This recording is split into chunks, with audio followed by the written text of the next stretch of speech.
22শে August 2025 RRB NTPC কিন্তু আজ exam ছিল আমার। এবার দেখো, যেহেতু আমার এক্সাম পড়েছিল কলকাতার টিসিএস গীতবিতানে, তো সেখানে যাওয়ার জন্য কিন্তু যেহেতু আমার মাসির বাড়ি পায়রাডাঙ্গা, তো সেখান থেকেই কিন্তু আমি ভাবলাম যে আজকে রাতে ট্রেনটা ধরে নিই। মানে আগের দিন রাতে, আমি 21 তারিখের কথা বলছি, তো ভিডিওটা ওখান থেকে স্টার্ট করছি।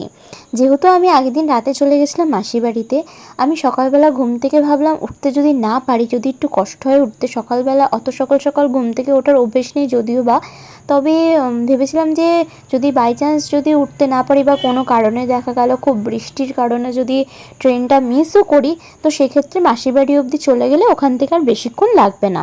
তো সেই কারণেই কিন্তু রাত্রেবেলা চলে গেছিলাম মাসির বাড়ি। আর মাসির বাড়িতে যাওয়ার পরেই কিন্তু পরের দিন সকালবেলায় কিন্তু যেই ভয়টা আমি পাচ্ছিলাম ঠিক সেই ভয়টাই হলো। বৃষ্টি প্রচণ্ড পরিমাণে হচ্ছিল। বৃষ্টি মানে তোমরা দেখলে, ভিডিওটা দেখলে বুঝতে পারবে এত পরিমাণে বৃষ্টি যে আমি 7টা 23 আমার ট্রেন ছিল, আমি যে ট্রেনটা ধরতে পারবো এটা আমি ভাবতেও পারিনি।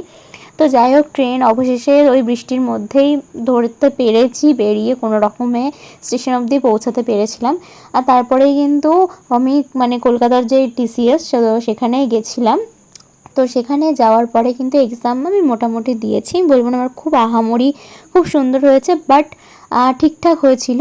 আর তারপরে সারাদিন যেহেতু খাওয়া দাওয়া হয়নি, আমি ওখানকার কিছু ভিডিও আমি তুলতে পারিনি, কারণ আমি নিজেও প্রচণ্ড টেনশনে ছিলাম। আমি এক্সামটা নিয়ে যে আমি কেমন হবে কি বৃত্তান্ত, সবারই একটা লাইফে এরকম কোনো এক্সাম থাকলে তো খুবই টেনশন হয়। তো সেক্ষেত্রে আমি খুবই টেনশনে ছিলাম, তাই ওখানকার কোনো ভিডিও রেকর্ড করতে পারিনি।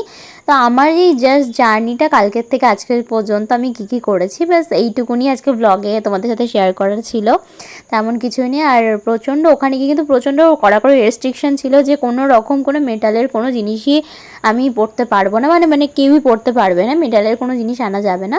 তো সেই কারণে সব কিছুই একদম যা যা ছিল মোটামুটি অর্নামেন্টস বলতে পারো, যাই হোক জুয়েলারি বলো, কোনো গ্যাজেট বলো, সব কিছু কিন্তু খুলে রাখতে হয়েছিল। তো আর তারপরে আমার বাড়িতে যেহেতু আজকে কৌশিকী অমাবস্যায় আমার জেঠির বাড়িতে পুজো ছিল, তো সেখানকারই মা এনে দিয়েছিল প্রসাদ। আমার প্রচণ্ড শরীরটা খারাপ হয়ে গেছে আজকে ওখান থেকে সারাদিন জার্নি করে, তো বাড়িতে বসেই কিন্তু প্রসাদটা খেয়ে নিলাম। আর ভিডিওটা এইটুকুনি, দেখা হবে নেক্সট ব্লগে। ভিডিও ভালো লেগে থাকলে কিন্তু লাইক কমেন্ট শেয়ার করতে কিন্তু একদম ভুলো না। টাটা।